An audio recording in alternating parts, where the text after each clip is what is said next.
Hi friends, welcome back to our YouTube channel. Friends, ಎಲ್ಲರೂ ಹೇಗೆ ಓದ್ತಾ ಇದ್ದಾರೆ? ಆಲ್ಮೋಸ್ಟ್ ಎಲ್ಲರೂ ಚೆನ್ನಾಗಿ ಓದ್ತಾ ಇದ್ದೀರಾ ಅನ್ಕೋತೀನಿ. ಯಾಕಂದರೆ ಎಕ್ಸಾಮ್ ಕೂಡ ಮತ್ತು ನೋಟಿಫಿಕೇಷನ್ ಕೂಡ ಓಪನ್ ಆಗೋ ಸಾಧ್ಯತೆಗಳು ಜಾಸ್ತಿ ಇದ್ದಾವೆ. ಸೊ ಎಲ್ಲರೂ ಕೂಡ ಸೀರಿಯಸ್ಸಾಗಿ ಓದ್ತಾ ಇದ್ದೀರಾ ಅನ್ಕೋತಾ ಈ ಒಂದು ವಿಡಿಯೋನ ಸ್ಟಾರ್ಟ್ ಮಾಡೋಣ. ಸೊ ಫ್ರೆಂಡ್ಸ್, ಯಾರೆಲ್ಲ ನನ್ನ ಚಾನಲ್ನ ಸಬ್ಸ್ಕ್ರೈಬ್ ಮಾಡ್ಕೊಂಡೆ ನೋಡ್ತಾ ಇದ್ದೀರಾ, ಸಬ್ಸ್ಕ್ರೈಬ್ ಮಾಡ್ಕೊಂಡು ಕೂಡ ನೋಡಿ ಅಂತ ಹೇಳ್ತಾ, ಸೊ ಅಪ್ಡೇಟ್ ನ್ಯೂಸ್ನ ಹೇಳೋಣ ಅಂತ ಬಂದೆ. ಇವಾಗ ಮೊನ್ನೆ ಬಜೆಟಲ್ಲಿ ಸರ್ಕಾರ ಜಾಬ್ ಬಗ್ಗೆ ಏನೇನು ಹೇಳಿದೆ ಮತ್ತು ಟೀಚರ್ಸ್ ರೆಕ್ರೂಟ್ಮೆಂಟ್ ಬಗ್ಗೆ ಎಷ್ಟು ತಗೊಳ್ತೀವಿ ಅಂತ ಹೇಳಿದೆ ಅಂತ ಸ್ವಲ್ಪ ಅಪ್ಡೇಟ್ ನ್ಯೂಸ್ನ ಹೇಳಬೇಕಿತ್ತು. ಅದಕ್ಕೋಸ್ಕರ ಈ ಒಂದು ವಿಡಿಯೋ ಮಾಡ್ತಾ ಇದ್ದೀನಿ. ಸೊ ಫ್ರೆಂಡ್ಸ್, ನಿಮಗಿಷ್ಟ ಆದರೆ ಲೈಕ್ ಮಾಡಿ ಫ್ರೆಂಡ್ಸ್, ಹಾಗೆ ಶೇರ್ ಮಾಡೋದು ಮರಿಬೇಡಿ ಅಂತ ಹೇಳ್ತಾ ವಿಡಿಯೋನ ಸ್ಟಾರ್ಟ್ ಮಾಡ್ತಾ ಇದ್ದೀನಿ. ಸೊ ಫ್ರೆಂಡ್ಸ್, ಕರ್ನಾಟಕ ಸರ್ಕಾರ 15,000 ಶಿಕ್ಷಕರ ನೇಮಕಾತಿ ಮಾಡ್ತೀವಿ ಅಂತ ಅಧಿಕೃತವಾಗಿ ಸನ್ಮಾನ್ಯ ಮುಖ್ಯಮಂತ್ರಿಯವರು ಹೇಳಿದ್ದಾರೆ. ಸೊ ಸಿದ್ದರಾಮಯ್ಯನವರು ತಮ್ಮ ಬಜೆಟ್ ಮಂಡನೆ ಮಾಡ್ಬೇಕಾದ್ರೆ ಘೋಷಣೆ ಮಾಡಿದ್ದಾರೆ. ಅದಕ್ಕೋಸ್ಕರ ಯಾರು ಕೂಡ ಈ ಸಲ ಅಂತೂ ಹುಸಿ ಹಾಕಿ ಸಾಧ್ಯನೇ ಇಲ್ಲ. ಪ್ರತಿ ಸಲನೂ ಕೂಡ ನಾವು ಆಶ್ವಾಸನೆ ಕೊಡ್ತಾರೆ, ಅಷ್ಟೇ ಸುಳ್ಳು ಹೇಳ್ತಾರೆ ಸರ್ಕಾರದವರು ಅಂತ ಅನ್ಕೋತಿದ್ವಿ. ಬಟ್ ಈ ಸಲ 100% ಕಾಲ್ ಮಾಡೋ ಸಾಧ್ಯತೆಗಳು ಜಾಸ್ತಿ ಇದ್ದಾವೆ. ಯಾಕಂದರೆ ಹೋರಾಟಗಳೆಲ್ಲ ನಡೀತಾ ಇರೋದ್ರಿಂದ ಇವರಂತೂ ಕೈಕೊಟ್ಟು ಕುಳಿತುಕೊಳ್ಳೋಕೆ ಸಾಧ್ಯನೇ ಇಲ್ಲ. ಯಾಕಂದರೆ ಸರ್ಕಾರ ಉಳಿಸ್ಕೊಳ್ಳೋದೇ ಕಷ್ಟ ಆಗಿಬಿಡುತ್ತೆ. ಹಂಗಾಗಿ ರೆಕ್ರೂಟ್ಮೆಂಟು ಸದ್ಯದಲ್ಲೇ ಆಗೋ ಸಾಧ್ಯತೆಗಳು ಜಾಸ್ತಿ ಇರೋದ್ರಿಂದ ನಾವು ಸೀರಿಯಸ್ಸಾಗಿ ಅಭ್ಯಾಸನ ಸ್ಟಾರ್ಟ್ ಮಾಡಬೇಕಾಗುತ್ತೆ. ಅದ್ರ ಜೊತೆಗೆ ಇವರು ಬೇರೆ ಬೇರೆ ಎಲ್ಲ ಪೋಸ್ಟ್ ಕಾಲ್ ಮಾಡ್ತೀವಿ ಅಂತ ಹೇಳಿದ್ದಾರೆ. ಬಟ್ಟು ಟೀಚರ್ ಪೋಸ್ಟಿಗೆ ಜಾಸ್ತಿ ಆದ್ಯತೆನ ನೀಡ್ತೀವಿ, ಇದಕ್ಕೆ ಇಂಪಾರ್ಟೆನ್ಸ್ ಜಾಸ್ತಿ ಕೊಡ್ತೀವಿ, 100% ಟೀಚರ್ ರೆಕ್ರೂಟ್ಮೆಂಟ್ ಮಾಡೇ ಮಾಡ್ತೀವಿ ಅಂತ ಹೇಳ್ತಾ ಇದ್ದಾರೆ. ಇಷ್ಟಂತೂ ಗ್ಯಾರಂಟಿಯಾಗಿ ಹೇಳಿದ್ದಾರೆ.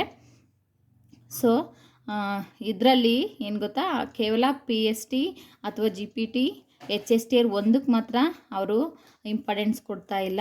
ಮೂರೂ ಕೂಡ ನಾವು 15,000 ಪೋಸ್ಟಲ್ಲಿ ಮೂರೂ ಕೂಡ ಡಿವೈಡ್ ಮಾಡಿಬಿಟ್ಟು ಕಾಲ್ ಮಾಡ್ತೀವಿ ಅಂತ ಕೂಡ ಹೇಳಿದ್ದಾರೆ.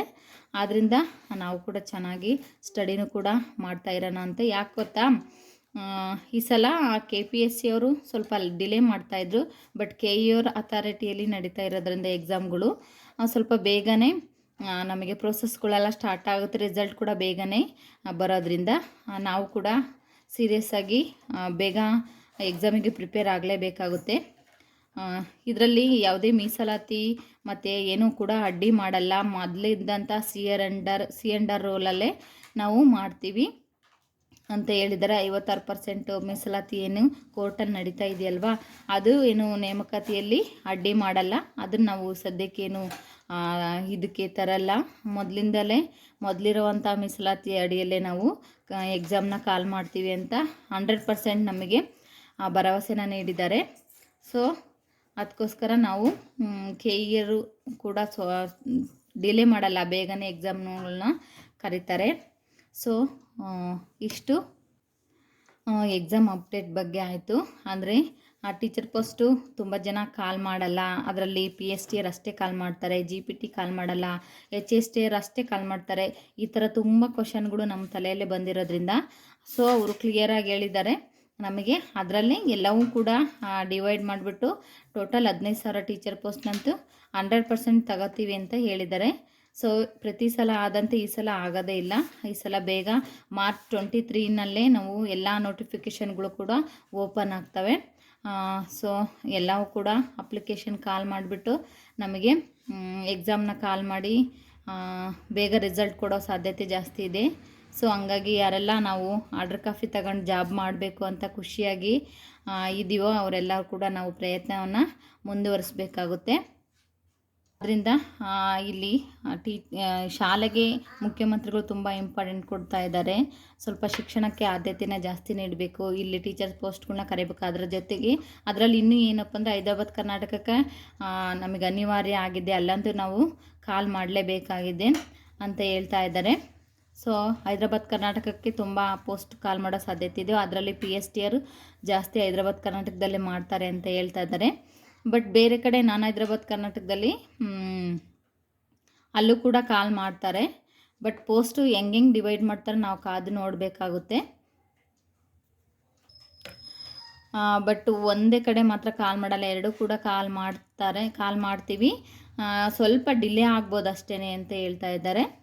ಇನ್ನೊಂದು ಏನು ಗೊತ್ತಾ, ಮಾರ್ಚ್ 23 ಆದ ತಕ್ಷಣ ನೋಟಿಫಿಕೇಷನ್ ಓಪನ್ ಆಗೋದ್ರಿಂದ ನಾವು ಮಾರ್ಚ್ ಅಥವಾ ಏಪ್ರಿಲ್ ಅಂತೂ 100% ನೋಟಿಫಿಕೇಷನ್ ಕರೀತಾರೆ. ಮೇ ಜೂನು ಆಮೇಲೆ ನೋಟಿಫಿಕೇಷನ್ ಆದ ತಕ್ಷಣ ಅಪ್ಲಿಕೇಶನ್ ಕರೆದ್ಬಿಟ್ಟು ನಮಗೆ ಈ ಸಲ ಅಂತೂ ತುಂಬ ಡೀಪಾಗಿ ಎಕ್ಸಾಮ್ನು ಕೇಳೋ ಸಾಧ್ಯತೆ ಜಾಸ್ತಿ ಇದೆ. ಕಾಂಪಿಟೇಷನ್ ತುಂಬ ಇದೆ. TET ಪಾಸ್ ಆಗಿರೋರಂತೂ ತುಂಬ ಜನ ಇದ್ದಾರೆ. ಸೊ ಅದರೊಳಗೆ ಒಂದು ಸಲ TET ಕರೆದ್ರೆ TET ಕಾಲ್ ಆಗಿಲ್ಲ ಅಂದರೆ TET ಆದವರಿಗೆ ಕಾಂಪಿಟೇಷನ್ನು ಇದೆ, ಬಟ್ ಸ್ವಲ್ಪ ಕಡಿಮೆ ಆಗುತ್ತೆ. ಮತ್ತೆ ಏನಾದರೂ TET ಕಾಲ್ ಮಾಡಿದ್ರೆ ಮತ್ತೆ ಎಲಿಜಿಬಲ್ ಆಗೋ ಸಾಧ್ಯತೆ ಜಾಸ್ತಿ ಜನ ಇರ್ತಾರೆ. ಸೊ ಹಂಗಾಗಿ ಯಾರೆಲ್ಲ TET ಮಾಡ್ಕೊಂಡಿಲ್ಲ ಅವರು ಕೂಡ TET ಕಾಲ್ ಮಾಡಿದರೆ ಅವರು ಕೂಡ ಪಾಸ್ ಮಾಡ್ಕೊಂಡು ಮತ್ತು CETಗೆ ಅವಕಾಶ ಸಿಗುತ್ತೆ. ಸೊ ಅವರು ಕೂಡ TET ಪಾಸ್ ಮಾಡ್ಕೊಳ್ಳಿ. ಹಾಗೆ TET ಪಾಸ್ ಮಾಡ್ಕೊಂಡಿರೋರು ಮತ್ತು TET ಎಕ್ಸಾಮ್ ಕೊಟ್ಟರೆ ಸ್ಕೋರ್ನ ಹೈ ಮಾಡಿಕೊಂಡು ಅದ್ರ ಜೊತೆಗೆ ನಾವು CETಗೂ ಕೂಡ ಚೆನ್ನಾಗಿ ಪ್ರಿಪೇರ್ ಆಗಬೇಕಾಗುತ್ತೆ. ಸೊ ಇಷ್ಟು ನ್ಯೂಸ್ ಆಗಿತ್ತು. ಯಾರೆಲ್ಲ ಚೆನ್ನಾಗಿ ಪರಿಶ್ರಮ ಹಾಕಿ ಸತತ ಪರಿಶ್ರಮ ಪ್ರಯತ್ನಗಳೊಂದಿಗೆ ನಾವು ಓದ್ತಾ ಇರ್ತೀರ ಅವರೇ ಸಕ್ಸಸ್ ಸಾಧ್ಯ ಆಗೇ ಆಗುತ್ತೆ. ಸುಮ್ಮನೆ ಯಾರೆಲ್ಲ ತಲೆಗೆ ನೂರಾರು ಕ್ವಶನ್ಗಳು ಬಿಟ್ಟು ನೋಟಿಫಿಕೇಷನ್ ಬಂದಾಗ ಓದ್ತೀನಿ ಅಂತ ತಲೆಯಡೆಗೆ ಬುಕ್ಸ್ ಇಟ್ಕೊಂಡು ಮಲ್ಕೊಂಡ್ರೆ ಖಂಡಿತ ಸಕ್ಸಸ್ ಸಾಧ್ಯನೇ ಇಲ್ಲ. ಸೊ ಹಂಗಾಗಿ ಎಲ್ಲರೂ ಕೂಡ ಚೆನ್ನಾಗಿ ಓದ್ರಿ ಅಂತ ಹೇಳ್ತಾ ಈ ಒಂದು ವಿಡಿಯೋನ ಎಂಡ್ ಮಾಡ್ತಾಯಿದ್ದೀನಿ. ಮತ್ತು ಇದೇ ಥರ ಮೋಟಿವೇಶನ್ ವಿಡಿಯೋದಲ್ಲಿ ಸಿಗ್ತೀನಿ. So bye, take care.